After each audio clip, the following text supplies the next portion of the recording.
विकासासाठी फडणवीस मागण्या मागताना दिसणार आहेत। ही दृश्य आपण पाहतोय ते सिद्धिविनायक मंदिरात ही दृश्य आहेत। देवेंद्र फडणवीस बाप्पाचं दर्शन घेण्यासाठी दाखल झाले आहेत। काल देवेंद्र फडणवीसांची भाजपचे विधिमंडळ गट नेते म्हणून निवड झाली आणि त्यावेळी त्यांनी एक अत्यंत महत्त्वाचं विधान केलं होतं।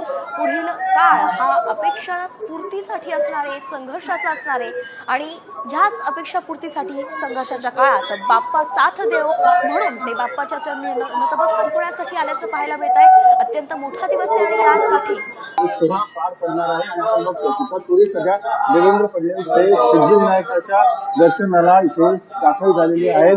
जे वडाळ्याचे आमदार आहेत कालिदास सोळंकर ते देखील इथे उपस्थित आहेत। त्यासोबतच सिद्धिविनायक संस्थानचे अध्यक्ष सदास सरवंकर हे देखील आहेत आणि त्यांच्या उपस्थितीत सध्या इथे आरती पार पडत असल्याचं आपल्याला इथे दिसून येते।